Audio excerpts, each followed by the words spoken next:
नमस्कार दोस्तों, ढोल में पोल चैनल में आप सब मित्रों का हृदय से अभिनंदन करता हूं।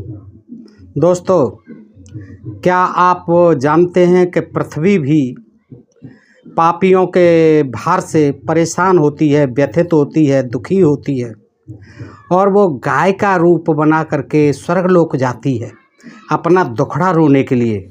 किसके पास? इंद्र के पास, क्योंकि वो इंद्र जो है स्वर्ग के स्वामी माने जाते हैं। वहाँ पहुँचती है और रोती है कि मैं जो है बड़ा परेशान हूँ। यहाँ पर तमाम जो असुर हैं, जो अनार्य देवता हैं, अनार्य राजा हैं, वो मुझे बहुत परेशान कर रहे हैं और बड़ा दुखी होती है। तो वो इंद्र कहते हैं मैं तो कुछ नहीं कर सकता, आपकी हेल्प कर सकता हूँ, हमें ब्रह्मा के पास चलना चाहिए।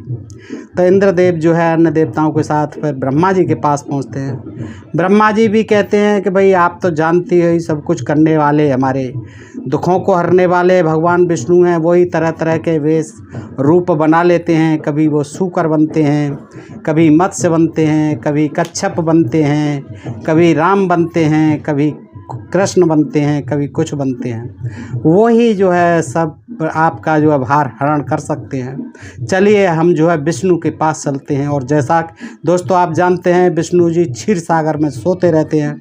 वहाँ जा कर के जो है मिलते हैं वो। तो विष्णु जी पूछते हैं, कहिए पृथ्वी देवी क्यों आई आप जो है मेरे पास? तो देखिए दोस्तों, वो अपना दुखड़ा किस तरह से रोती है। और फिर उसके उत्तर में जो है विष्णु जी भी अपने विभिन्न अवतारों के बारे में बताते हैं। यानी रोना रोते हैं कि अगर मैं सक्षम होता आपका भार उतारने में तो मैं क्यों सूकर बनता, क्यों मैं मत्स्य बनता, क्यों मैं कच्छप बनता, क्यों मैं राम बनता। और राम बन करके मैं कितने कष्ट सहे, मैंने ऐसे कष्ट में क्यों सहता। तो दोस्तों बड़ा मार्मिक प्रसंग है ये। और ये है श्रीमद् देवी भागवत पुराण में। श्रीमद् देवी भागवत पुराण है दोस्तों, महापुराण प्रथम खंड। ये गीता प्रेस गोरखपुर है दोस्तों। तो इसमें मैंने पढ़ा इसको, तो मैं आपके संज्ञान में लाना चाहता हूँ और मुझे विश्वास है कि आपको बहुत पसंद आएगा। और इससे ये आप जान पाएंगे कि हमारे इन तथाकथित धर्म ग्रंथों में कुछ भी संभव नहीं है। पृथ्वी भी चाहे जहाँ उठ के चल देती है, गाय बन के चल देती है, सूर्य चंद्रमा उतर के आ जाते हैं, यहाँ बच्चे पैदा करके चले जाते हैं। कोई भी, ब्रह्मा जी के 5 सिर होते हैं, एक सिर काट दिया जाता है शिव जी के द्वारा। शिव जी का भी अपने लिंग को उखाड़ करके फेंक देते हैं। देवताओं ब्राह्मणों के हिसाब से शिवलिंग की पूजा होना प्रारंभ हो जाती है। कुछ भी है, कुछ भी संभव है। तो आज जो है ये ऐसा ही वृतांत देखते हैं और इससे हमें मालूम पड़ेगा कि विष्णु भी कहते हैं कि मैं भी नारियों के यानी देवी के, क्योंकि ये भगवत देवी पुराण है। देवी पुराण में देवी की महिमा है। ब्रह्मा विष्णु महेश तो बच्चे दिखाए हैं, तो देवी की महिमा का वर्णन है। तो वो विष्णु जी भी कहते हैं मैं स्वयं जो है देवी के अधीन हूँ, मैं स्वतंत्र नहीं हूँ। और मैं स्वतंत्र होता तो क्यों ये इतने मुझे जो है पापड़ बेलने पड़ते जगह जगह। जो है जब जब अधर्म बढ़ता है तब मुझे कभी सूकर बनना पड़ता है, कभी मछली बनना पड़ता है, कभी कच्छप बनना पड़ता है, कभी राम बनना पड़ता है, वनवास में जाना पड़ता है, सीता का अपहरण होता है, वहाँ नाना विध के जंगल में 14 साल में व्याध बन करके, बहेलिया बन करके जिया हूँ, क्योंकि वहाँ खाने को कुछ नहीं मिलता था। मैं संत का जीवन जीना चाहता था, लेकिन जो है व्याध बन करके मुझे रहना पड़ा है। तो वो पृथ्वी से, ब्रह्मा से, इंद्र से वो भी अपना दुखड़ा रोते हैं। तो दोस्तों बड़ा मार्मिक प्रसंग है, आइए देखते हैं कि किस तरह से जो है पृथ्वी जी अपना दुख रोने जाती हैं। क्योंकि उनके ऊपर जो है बड़े असुर जो है बड़े बलवान थे, अनार्य देवता राजा, वो जो है परेशान करते हैं हमारे देवताओं को। तो पृथ्वी परेशान होती हैं। तो एक समय की बात है, पापियों के भार से व्यथित, अत्यधिक क्रस यानी दुबली पतली हो गई, सूख गई पृथ्वी पापियों के भार से, दीन हो गई, भयभीत हो गई पृथ्वी। गाय का रूप धारण करके रोती हुई स्वर्गलोक गई, रोती हुई स्वर्गलोक जाती है। वहाँ इंद्र ने पूछा, सीधी पहुँच गई गाय, उसे पता था रास्ता। पृथ्वी जो है आप पता नहीं पृथ्वी पर इतने जीव रहते हैं, ये कहाँ गए प्राणी जो कहाँ गए होंगे उस समय, वो तो गाय बन के चली गई। देखिए दोस्तों समझिए, वहाँ इंद्र ने पूछा, हे वसुंधरे, इस समय तुम्हें कौन सा भय है? तुम्हें किसने पीड़ा पहुंचाई है और तुम्हें क्या दुख है? यह सुनकर पृथ्वी ने कहा, हे देवेश, यदि आप पूछ ही रहे हैं तो मेरा सारा दुख सुन लीजिए। हे मानद, मैं भार से दबी हुई हूँ। देखिए, पृथ्वी को भी भार सहन नहीं हो पा रहा था, बहुत भार जो है लग रहा है पृथ्वी को।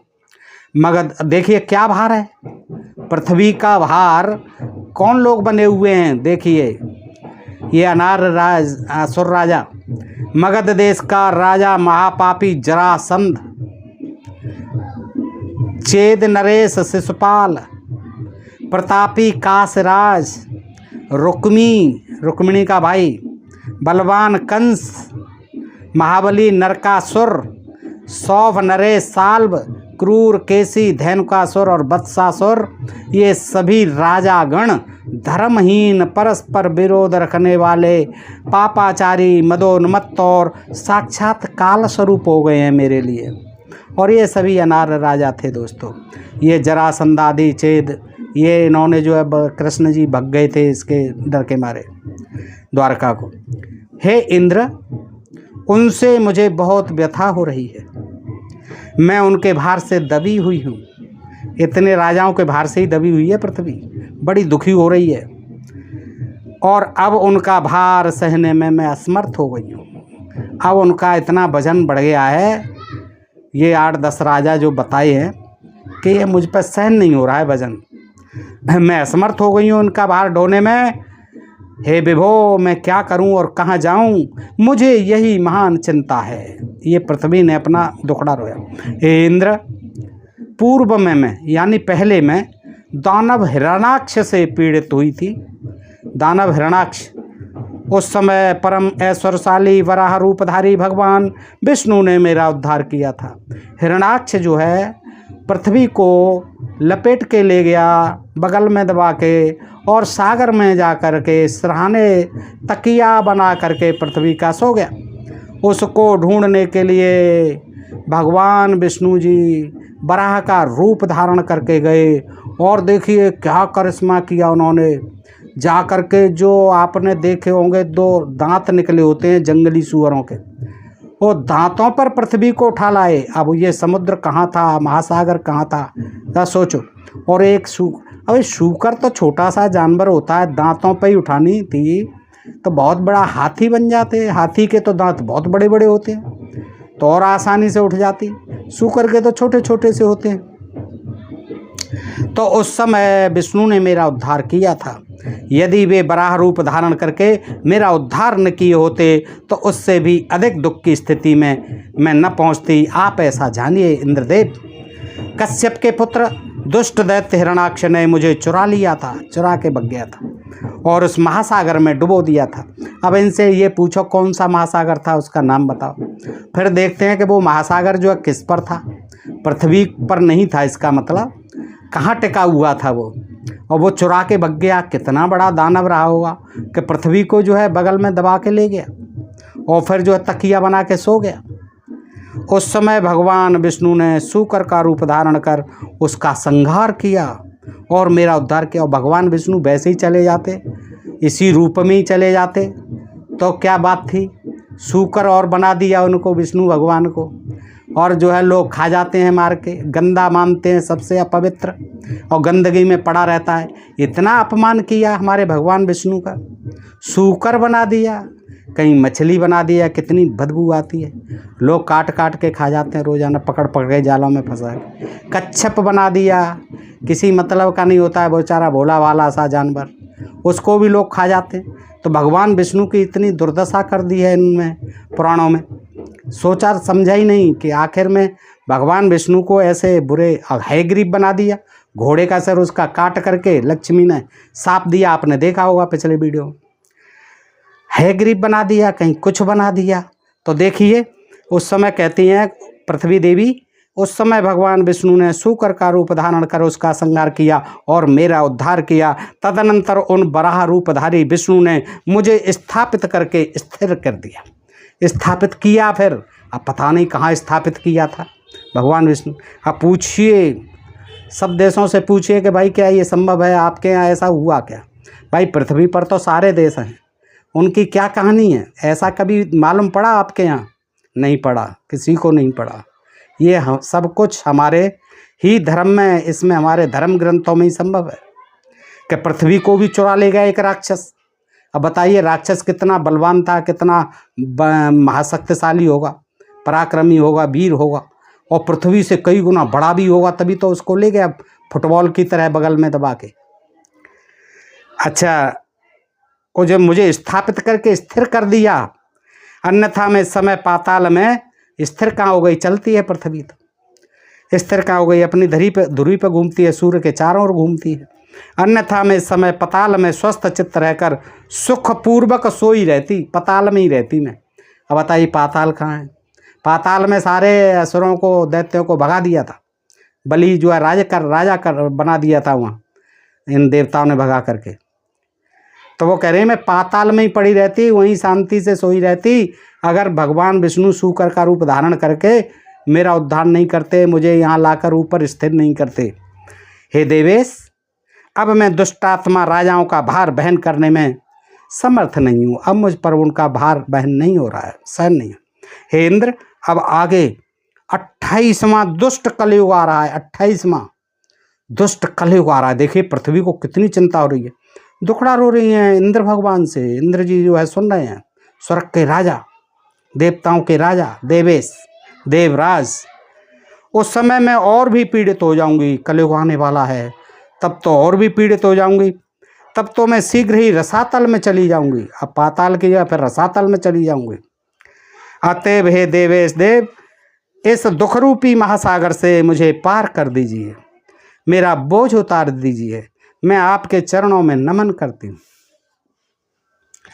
मैं आपके चरणों में नमन करती हूँ। देखिए पृथ्वी माता जो है कितनी कातर भाव से जो है नमन करती है इंद्रदेव के चरण कमलों में। जबकि इंद्र जैसा, अब कहना चाहिए पतित व्यक्ति, जिसने कि गौतम की पत्नी अहिल्या के साथ दुराचार किया और फिर तमाम जो है उसे साप भोगना पड़ा, 1000 भग हो गए, फिर 1000 नेत्र हो गए, उसके सामने गिड़गिड़ा रही है हमारी पृथ्वी। इंद्र बोले, हे वसुंधरे, मैं इस समय तुम्हारे लिए क्या कर सकता हूँ? तुम ब्रह्मा की शरण में जाओ, वे ही तुम्हारा दुख दूर करेंगे, मैं भी वहाँ आ जाऊँगा। यह सुनकर पृथ्वी ने तत्काल ब्रह्मलोक के लिए प्रस्थान कर दिया। उसके पीछे पीछे इंद्र भी सभी देवताओं के साथ वहाँ पहुँच गए ब्रह्मा जी के दरबार में। हे महाराज, राजा को सुना रहे हैं व्यास जी महाराज ये कहानी। उस आई हुई धेनु को यानी गाय को अपने सम्मुख उपस्थित देखकर तथा ध्यान दृष्टि द्वारा उसे पृथ्वी जान करके, ध्यान दृष्टि द्वारा कि पृथ्वी आ गई मेरे पास, ब्रह्मा जी ने कहा, हे कल्याणी, तुम किस लिए रो रही हो और तुम्हें कौन सा दुख है, मुझे अभी बताओ। हे पृथ्वी, किस पापाचारी ने तुम्हें पीड़ा पहुंचाई है, मुझे बताओ। धरा बोली, हे जगतपते, यह दुष्ट कल यानी कलयुग अब आने वाला है, अभी आया नहीं है, पहले से ही दुखी हो रही हैं, डर रही हैं, भयभीत हो रही हैं। तो कातर स्वर में कहती हैं, वंदना कर रही हैं, उनसे अपना निवेदन कर रही हैं ब्रह्मा जी से कि हे जगतपते, जगत के स्वामी, यह दुष्ट कली योग अब आने वाला है, मैं उसी के आतंक से डर रही हूँ। देखिए अभी तो कुछ भी नहीं है, लेकिन अभी से ही वो आतंक से डर रही हैं। जब आ जाएगा तो पृथ्वी देवी कहाँ चली जाएंगी? रसातल में, दिखेंगी नहीं, क्योंकि उस समय सभी लोग पापाचारी हो जाएंगे, फिर कोई सदाचारी तो रहेगा ही नहीं, सब पापाचारी हो जाएंगे, सभी राजा लोग दुराचारी हो जाएंगे, आपस में विरोध करने वाले होंगे और चोरी के कर्म में संलग्न रहेंगे, चोर हो जाएंगे सभी, वे राक्षस के रूप में एक दूसरे के पूर्ण रूप से शत्रु बन जाएंगे। हे पितामह, उन राजाओं का वध करके मेरा भार उतार दीजिए। हे महाराज, मैं राजाओं की सेना के भार से दबी हुई हूँ। देखिए कितनी परेशान है हमारी पृथ्वी देवी। ब्रह्मा जी बोले, हे देवी, ना हम सक्तस्तथा देवी भारावतरणे तवः गच्छावः सदनम विष्णुदेवस्य चक्रिणः। 22वां श्लोक, पृष्ठ 487, चतुर्थ स्कंद, अध्याय 18, श्रीमद्देवी भागवत महापुराण। ब्रह्मा जी बोले, हे देवी, तुम्हारा भार उतारने में मैं सर्वथा समर्थ नहीं हूँ। अब हम दोनों चक्रधारी देवाधिदेव भगवान विष्णु के धाम चलते हैं। यही हर जगह होता था, पहले ब्रह्मा के पास, फिर शंकर जी के पास, फिर विष्णु जी के पास। यहाँ जो उनको कट ऑफ कर दिया शंकर जी को, बीच में सीधे जो है पृथ्वी को लेके ब्रह्मा जी इंद्र आदि देवताओं के साथ विष्णु के धाम को चल देते। बे जनार्दन, तुम्हारा भार अवश्य उतार देंगे। मैंने पहले से ही भली भांत विचार करके तुम्हारा कार्य करने की योजना बनाई है। उन्होंने इंद्र से कहा, हे सुरश्रेष्ठ, जहाँ पर भगवान जनार्दन विद्यमान हैं, अब आप वहीं पर चलें। अब पता नहीं कहाँ पर विद्यमान हैं। वो कहते हैं कि इंद्र से भी ब्रह्मा जी, चलिए इंद्रदेव, जहाँ भगवान विष्णु जनार्दन जी विद्यमान हैं, चलो वहीं चलते हैं। ऐसा कहकर वे वेदकर्ता, वेदों के रचयिता, चतुर्मुख, 4 मुख वाले ब्रह्मा जी हंस पर आरूढ़ हुए। देखिए क्या क्या तो वाहन थे इनके अलबेले। किसी आदमी को आज तक बैठते देखा है आपने? हंस पर, बगुले पर, गरुड़ पर, तोते पर, मैना पर, बगुले पर, ये सभी जो है देखिए ये सब कुछ संभव था। पैसे कहते हैं जहाज होते थे, वाहन होते थे। अरे भाई, वाहन होते थे तो ये जानवरों को, शेर है, गधा है, घोड़ा है, ये सब तमाम जो हाथी है, ये जानवरों की सवारी, ये हंस है, बगुला है, इनकी सवारी क्यों करते थे? तो ब्रह्मा जी स्वयं जो है, अब उन्होंने अपने लिए कोई वाहन नहीं बना, वो तो सृष्टि के रचयिता बताए जाते हैं। तो वो किस पर चढ़ के चलते हैं? हंस पर। मैं समझता हूँ हंस इतना बड़ा कोई पक्षी नहीं है कि उस पर एक आदमी छोटा सा भी बैठ जाए तो दब जाएगा, उड़ेगा नहीं। कैसे उड़ सकेगा?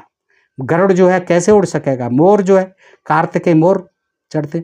चूहा, विष्णु इतने भारी भरकम गणेश जी हाथी की सूंड वाले, और जरा से चूहा पर चढ़ के चल देते। तो ये कोई बात है? देवी जो है शेर पर चढ़ के चल देती। इन पर जानवर ही रह गए थे। काली देवी को गधे पर सवार बता देते हैं, शीतला देवी को गधे पर सवार बता देते हैं। तो बताइए इतना इनके पास, और जहाज कहाँ थे इनके? तो कहते हैं कि बड़े बड़े यान होते, सब उड़ते थे, बड़ा विज्ञान था। कहाँ गया विज्ञान? वो हंस पर चढ़ के चल दी अपने, और देवताओं तथा गोरूप धारणी पृथ्वी को साथ में लेकर विष्णु लोक के लिए प्रस्तुत हो गए। आज तक यही पता नहीं चला कि विष्णु लोक था कहाँ, ये गोलोक था कहाँ, ये स्वर्गलोक था कहाँ, और कहाँ है नरकलोक, कहाँ था, कहाँ है। इतना जो है मंगल तक लोग पहुँच गए, चंद्रमा पर बस्तियाँ बसने की तैयारियाँ हैं। कहीं रास्ते में आज तक नहीं मिले स्वर्ग और नरक, ये गोलोक और विष्णु लोक और तमाम लोक जो है पता नहीं कहाँ है ये सब। तो क्या हुआ कि सभी देवताओं को लेके ब्रह्मा जी हंस पर बैठ करके और चल दिए, और भक्ति से परिपूर्ण हृदय वाले ब्रह्मा जी वेद वाक्यों से उनकी स्तुति करने लगे। तभी बात करेंगे वो। पहले उनकी प्रार्थना, विनय याचना करनी होती थी एक दूसरे की। ब्रह्मा जी बोले, देखिए क्या बोले, आप हजारों मस्तकों वाले।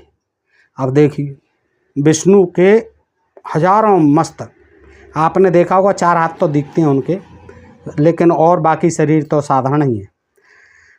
लेकिन यहाँ कह रहे हैं ब्रह्मा जी, आप हजारों मस्तकों वाले, यानी हजारों सिरों वाले, हजारों नेत्रों वाले और हजारों पैरों वाले हैं।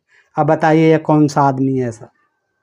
1000 जिसके मस्तक हों यानी सिर हों, 1000 फिर नेत्र वाले हों, फिर सिर तो ज़्यादा, नेत्र तो फिर 2000 हो गए, हजारों के दूने हो गए, 2 होते हैं एक मस्तक के साथ। हजारों पैरों वाले हैं। आप देवताओं के भी आदि देव और सनातन वेद पुरुष हैं। हे विभो, हे रमापते, भूतकाल, भविष्य काल तथा वर्तमान काल का जो भी हमारा अमरत्व है उसे आपने ही हमें प्रदान किया है। आपकी इतनी बड़ी महिमा है कि उसे त्रिलोकी में कौन नहीं जानता। आप ही सृष्टि, देखिए ब्रह्मा जी कर रहे हैं ये प्रार्थना, किसकी? विष्णु जी की। आप ही सृष्टि करने वाले। अरे सृष्टि करने वाले तो आप हैं महाराज, उन्हें क्यों बना रहे हो? वो तो पालन करने वाले हैं। देखिए ब्रह्मा जी भी क्या बातें कर रहे हैं। आप ही सृष्टि करने वाले, पालन करने वाले और संहार करने वाले हैं। और कहीं कहते हैं आप, मैं सृष्टि करने वाला, आप पालन करने वाले, और महेश जी जो है क्योंकि तमोगुणी हैं, तामसी वृत्ति वाले हैं, तो वो जो है संहार करने वाले हैं। लेकिन यहाँ जो है तीनों ही काम विष्णु को उन्होंने सौंप दिए। आप सर्वव्यापी और सर्वशक्तिमान हैं। तो सर्वशक्तिमान हैं तो उन्हें मालूम पड़ना चाहिए किस लिए आए हैं, प्रयोजन सारा मालूम हो जाना चाहिए, लेकिन वो तो पूछते हैं। देखिए, इस प्रकार स्तुति करने पर पवित्र हृदय वाले वे गरुड़ध्वज भगवान विष्णु प्रसन्न हो गए और उन्होंने ब्रह्मा आदि देवताओं को अपने दर्शन दिए। तब दर्शन दिए उन्होंने। प्रसन्न मुखमंडल वाले भगवान विष्णु ने देवताओं का स्वागत किया और विस्तार पूर्वक उनके आगमन का कारण पूछा। हाँ भाई, बताइए, आप लोग बैठिए, स्वागत हो गया, अब बताइए आप आगमन का प्रयोजन क्या है आपका। तदनंतर पद्म योनि, यानी योनि कमल ही जिनकी योनि है, वो माँ से पैदा नहीं हुए, वो विष्णु जी की नाभि में कमल होगा और कमल की डंडी होती है, उस पर फूल होगा और उस फूल पर ब्रह्मा जी बैठे हुए पैदा हुए। तो इनकी जो है, इनको कहा जाता है कि फिर इन्होंने जो है वर्णों की व्यवस्था की, 4 वर्ण बनाए इन्हीं ब्रह्मा ने। अब इनका खुद का ही पता नहीं है कैसे जन्म हुआ, क्या संभव है ये? विष्णु जी जो है क्षीर सागर में सोए हुए हैं और उनकी नाभि से जो है एक कमल उगता है, फिर कमल के ऊपर फूल खिलता है, उस पर बैठे हुए और ब्रह्मा जी महाराज पैदा होते हैं और फिर उनके मुख से ब्राह्मण पैदा होते हैं, बाहुओं से क्षत्रिय पैदा होते हैं और जंघाओं से वैश्य पैदा होते हैं, पैरों से शूद्र पैदा होते हैं। तो ये जो है, जब उनका ही अता पता नहीं है तो इस तरह की कहानियाँ ये गढ़ दी गई हैं। ये माँ जो है, देखिए, इन्होंने नेगलेक्ट किया है। ब्राह्मणों ने भी अपने को बता दिया कि हम तो ब्रह्मा के मुख से पैदा हुए। क्यों भाई, माँ क्यों नहीं? उन्होंने माँ को नेगलेक्ट कर दिया। आज मैं कहूँ कि भाई मैं तो फलाना जो है उस आदमी के कान से निकला हूँ, तो मेरे तो माता पिता का कोई मतलब ही नहीं रहा, मैंने तो उनको जबकि ऐसा होता नहीं है। बगैर माँ बाप के कोई भी जीव, मनुष्य क्या, कोई भी जीव बगैर माँ बाप के संयोग के पैदा नहीं होता है। माँ बाप का होना जरूरी है। इवन जो वनस्पति हैं उनका भी माँ बाप बीज होता है, फल होता है, फूल होता है, और तब जो है वो उसके संयोग से बीज बनता है और बीज से फिर पैदा होता है। अब ये असंभव बातें हैं। मुख से बताइए, मुख से कोई इंसान कैसे पैदा हो सकता? कोई जीव पैदा नहीं हो सकता। और जब पैदा होते थे तो आज भी पैदा होने चाहिए। फिर आज क्यों माँ के गर्भ से ही पैदा हो रहे हैं, सब समान रीति से हो रहे हैं? आज कोई पैरों में से क्यों नहीं निकल रहा है? आज शूद्र जो है सारे अपने माँ बाप के गर्भ से पैदा हो रहे हैं, संयोग से पैदा हो रहे हैं। आज सारे ब्राह्मण जो है सब माँ बाप से ही पैदा हो रहे हैं, सारे क्षत्रिय माँ बाप से पैदा हो रहे हैं, सारे वैश्य माँ बाप से पैदा हो रहे हैं। तो ये जो सनातन सत्य है, ब्रह्मा जी आज भी होने चाहिए, उनको पैदा करते रहना चाहिए। ब्रह्मा जी तो अमर हैं, अजर हैं, हमारे भगवान हैं, सृष्टि के संयोग। तो जब थे तो आज भी होना चाहिए। आज कहाँ है वो? और आज क्यों नहीं हो रहे हैं वैसे पैदा? एक भी नहीं हो रहा है वैसे। तो खैर, अब देखिए वो कहते हैं कि हे विष्णु, हे जनार्दन, अब पृथ्वी का भार दूर कर देना आपका कर्तव्य है। तदनंतर पद्मयोनि ब्रह्मा जी ने उन्हें प्रणाम करने के उपरांत पृथ्वी के दुख का स्मरण करते हुए उनसे कहा, अरे भाई, पृथ्वी साथ में खड़ी है गाय बन के, उससे कह दो कि बताओ भी, आप आइयो मेरे साथ, खुद ही बोलना है कि हे विष्णु, हे जनार्दन, अब पृथ्वी का भार दूर कर देना आपका कर्तव्य है। अतः हे दयानिधे, द्वापर का अंतिम समय उपस्थित होने पर आप पृथ्वी पर अवतार लेकर दुष्ट राजाओं को मारकर पृथ्वी का भार उतार दीजिए। यानी द्वापर में श्री कृष्ण जी बन के आप अवतार लीजिए और जो ये ऊपर राजा बताए गए, चेदपाल, नरेश और तमाम जरासंध आदि, शिशुपाल आदि, तो वो जो है उनको मारिए आप। अब बस यही मारा पीटी का ही काम था। विष्णु जी ने जितने भी अवतार लिए वो मारने के लिए लिए, और उनका कोई काम ही नहीं था जन कल्याण का, कहीं एक नहीं कि उन्होंने सड़क बनवाई या उन्होंने धर्मशाला, विद्यालय, छात्रावास, गरीबों के लिए मकान और ये सारी सुविधाएं, स्कूल, विद्या, कुछ नहीं। गऊओं के लिए गौशाला, बस यही है, कसरों को मारो, अवतार लो, असुर बहुत परेशान कर रहे हैं, गाय भी पृथ्वी भी चली जाती है स्वर्गलोक अपना दुखड़ा रोने। तो यही होता रहा है, और कोई ऐसा हमारे इन तथाकथित भगवानों का, देवताओं का और कोई काम नहीं मिलता है इनमें। यही मिलता है कि जो है बहुत असुर बढ़ गए हैं, उनको मारो और उनके लिए अवतार लो आप।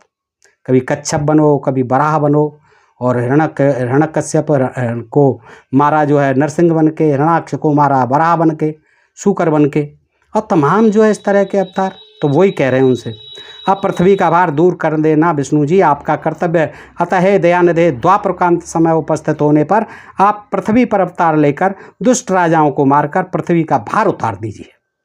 विष्णु बोले, विष्णुवाच नाहम स्वतंत्र एवात्र ब्रह्मा न शिवस्तथा नेन्द्रो अग्निर्नम यमस्त्वष्टा न सूर्यो वरुणस्तथा।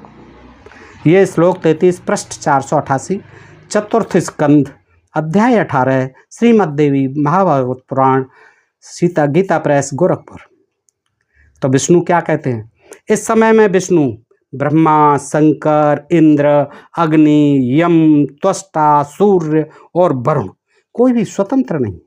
हम सब गुलाम हैं, आज़ाद नहीं हैं हम, कोई भी सही। मैं विष्णु स्वयं, ब्रह्मा आप आए हैं आपसे, शंकर जी, इंद्र, अग्नि, यम, त्वष्टा, सूर्य और वरुण कोई भी स्वतंत्र नहीं है महाराज ब्रह्मा जी। यह संपूर्ण चराचर जगत योग माया के अधीन रहता है। सब ये माया का खेल है, माया सबको नचाती रहती है, योग माया के अधीन है। ब्रह्मा से लेकर तृण पर्यंत यानी तिनके तक सब कुछ सात्विक, राजस और तामस, सतोगुणी, रजोगुणी, तमोगुणी गुणों के सूत्रों द्वारा उन्हीं में गुथा हुआ है। 3 गुणों में सतरजतम।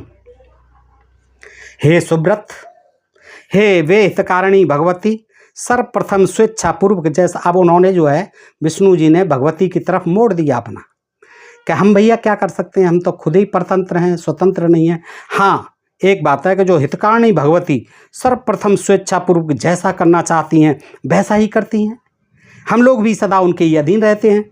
अब आप लोग स्वयं अपनी बुद्धि से विचार करें कि यदि मैं स्वतंत्र होता तो महासमुद्र में मत्स्य और कच्छप रूपधारी क्यों बनता।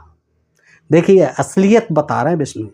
वो कह रहे हैं अगर मैं ये स्वतंत्र होता, ये मैं स्वतंत्र नहीं हूँ। देखिए अगर मैं स्वतंत्र होता, मुझे तो बनना पड़ा, बनाया गया, कच्छप बनाया गया, मत्स्य बनाया गया, महासमुद्र में कुदाया गया, मुझे शूकर बनाया गया। तिर्र की योनियों में कौन सा भोग प्राप्त होता है, ये सब तिर्र की योनि है, मत्स्य हैं, ये शूकर है, ये जो है कच्छप है, इन्हें क्या यश मिलता है, ये बनने में मुझे क्या यश मिलता है, कौन सा सुख होता है और कौन सा पुण्य प्राप्त होता है। इस प्रकार क्षुद्र योनियों में, क्षुद्र योनि, छोटी योनि में जन्म लेने वाले मुझ विष्णु को क्या फल मिला। देखिए वो बेचारे अपनी पीड़ा रोने लगे विष्णु जी। वो कह रहे हैं भाई मैं स्वतंत्र नहीं हूँ, मैं कभी मुझे शूकर बनना पड़ा, कभी मत्स्य बनना पड़ा, कभी कच्छप बनना पड़ता है, मैं कौन सा मुझे यश मिलता है, और ऐसे ऐसे वेश बनाने से, ऐसे अवतार लेने से मुझे कौन सा सुख भोग प्राप्त होता है, कौन सा पुण्य प्राप्त होता है। और ये क्षुद्र योनियाँ हैं, इन क्षुद्र योनियों में जन्म लेने वाले मुझ विष्णु को क्या फल मिला ब्रह्मा जी। यदि मैं स्वतंत्र होता तो शूकर, नरसिंह और वामन क्यों बनता, बलि को छलने के लिए वामन बना, बौना, वामन अंगुल का शरीर, वामन क्यों बनता। ठीक कहा। इसी प्रकार हे पितामह, मैं जमदग्नि पुत्र, ये खास तौर से ध्यान दीजिए दोस्तों, मैं जमदग्नि पुत्र यानी परशुराम के रूप में उत्पन्न क्यों होता। अगर मेरे बस में कुछ होता, इस भूतल पर मैं क्षत्रियों के संहार जैसा नृशंस कर्म क्यों करता। क्यों ही मैं परशुराम बनता, ब्राह्मण परशुराम बनता, क्यों ही मैं क्षत्रियों का ऐसा संहार करता, नृशंस कर्म क्यों करता, और उनके रुधिर से, खून से समस्त सरोवरों को क्यों भर डालता। यानी मैं परशुराम भी क्यों बनता अगर मेरे हाथ में होता, मैं स्वतंत्र होता। क्यों ही मैं ऐसी क्षत्रियों की नृशंस हत्याएं करता कि उनके रक्त से जो है तमाम सरोवर भर गए। उस समय में जमदग्नि पुत्र परशुराम के रूप में जन्म लेकर एक श्रेष्ठ ब्राह्मण होकर भी व्रत युद्ध में क्षत्रियों का संहार क्यों करता। देखिए, परशुराम बने तो उन्होंने तमाम क्षत्रियों को मारा, तमाम जो है सरोवर भर दिए रक्त से। दोस्तों, ये लिख रहा है, और घोर निर्दयी बनकर गर्भस्थ शिशुओं तक को भला मैं क्यों मारता। पश्चाताप कर रहे हैं कि ऐसा ही अगर मेरे बस में होता, मैं आज़ाद होता, मैं स्वतंत्र होता, तो मैं क्यों ब्राह्मण, श्रेष्ठ ब्राह्मण बना। मैं तपस्वी ब्राह्मण था, लेकिन मुझे क्षत्रियों के विरुद्ध हथियार उठाना पड़ा और इतना नरसंहार करना पड़ा जैसे सरोवर भर गए, और मैंने उनकी छत्राणियों के गर्भ तक भी गिरा डाले, विदीर्ण कर दिए गर्भ भी।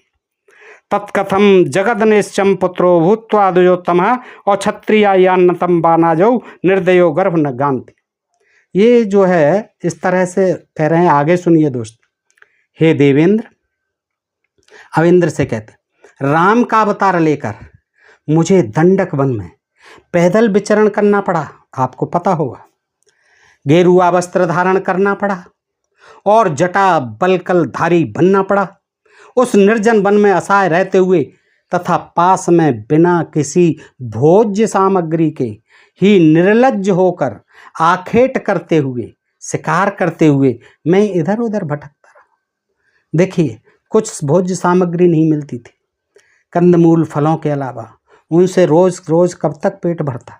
तो मैं निर्लज्ज होकर के सारी लज्जा, सील, संकोच उसको खुटी पर टांग करके, निर्लज्ज होकर के आखेट करते हुए, शिकार करते हुए मैं जंगल जंगल भटकता रहा। उस समय माया से आच्छादित रहने के कारण, मैं माया से आच्छादित था उस समय जब रामचंद्र जी वन में गए। उस समय का कहते हैं, उस समय माया से आच्छादित रहने के कारण मैं उस मायावी स्वर्ण मृग को नहीं पहचान सका। देखिए, हर कोई जानता है, एक साधारण मनुष्य भी जानता है कि सोने का मृग कभी बन नहीं सकता, कोई सोने का मृग होता ही नहीं। लेकिन चूंकि मुझ पर माया सवार थी, माया की प्रतिच्छाया से मैं आच्छादित था, उसको स्वर्ण मृग को मैं नहीं पहचान सका और जानकी को पर्णकुटी में छोड़कर उस मृग के पीछे पीछे निकल गया। मेरे बहुत मना करने पर भी, प्राकृत गुणों से व्यामुग्ध होने के कारण लक्ष्मण भी उस सीता को छोड़कर मेरे पद चिन्हों का अनुसरण करते हुए वहां से निकल पड़े। वो भी मेरे पीछे पीछे चले आए, सीता को पर्णकुटी पर अकेला छोड़कर।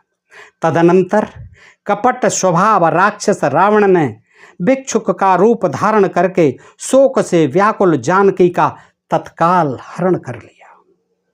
भिक्षुरूपम ततः कृत्वा रावण कपटाकृतिः जहार तरसा रक्षो जानकीम शोक कर्षिताम।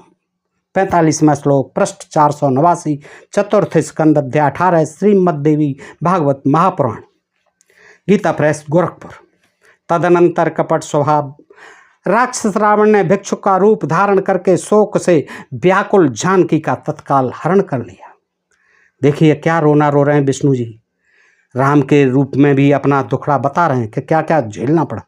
तब दुख से व्याकुल होकर मैं बन बन भटकता हुआ, रोता हुआ, और अपना कार्य सिद्ध करने के लिए मैंने सुग्रीव से मित्र, अपना कार्य सिद्ध करने के लिए, न कि किसी और का कार्य सिद्ध, अपने हित के लिए, अपने स्वार्थ के लिए मैंने सुग्रीव से मित्रता की, बंदरों से मित्रता की। वानर राज थे, जनजातियाँ थीं, आदिवासी लोग थे जो पर्वतों पर रहते थे, कंदराओं में, गुफाओं में रहते थे, उनको वानर जाति का कहा जाता था। वानरों से उनकी शकल मिलती जुलती थी। मैंने सुग्रीव से मित्रता की, मैंने अन्यायपूर्वक बाली का वध किया। देखिए कितनी सच्चाईपूर्ण बात कर रहे हैं विष्णु जी। मैंने अन्यायपूर्वक, न्याय नहीं किया, छिप करके मारा बाली को।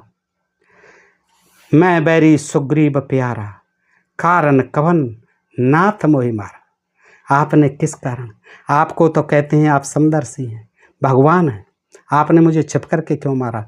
आपके लिए मैं दुश्मन और सुग्रीव मित्र हो गया आपका। मैंने अन्यायपूर्वक बाली का वध किया तथा उसे साप से मुक्ति दिलाई, और उसके बाद वानरों को अपना सहायक बनाकर लंका की ओर प्रस्थान किया, और एक वानर को मैंने अपना परम भक्त दास सेवक हनुमान को बना लिया। वहाँ युद्ध में मैं और मेरा छोटा भाई लक्ष्मण दोनों ही नागपाशों में बांध दिए गए राक्षसों के द्वारा। हम दोनों को अचेत पड़ा देखकर सभी वानर आश्चर्यचकित हो गए। तब गरुड़ ने आकर हम दोनों भाइयों को छुड़ाया। देखिए क्या व्यथा बता रहे हैं अपनी। उस समय मुझे महान चिंता होने लगी कि दैव, हे भगवान, अब न जाने क्या होगा, तू क्या करेगा। राज्य छिन गया, वन में वास करना पड़ा, पिता की मृत्यु हो गई और प्रिय सीता हर ली गई। युद्ध कष्ट दे ही रहा है, अब आगे देव न जाने क्या होगा। उस समय ऐसा पश्चाताप कर रहे थे जब लंका में युद्ध चल रहा था। हे देवतागण, सर्वप्रथम दुख तो मुझे राज्य विहीन का वनवास हुआ।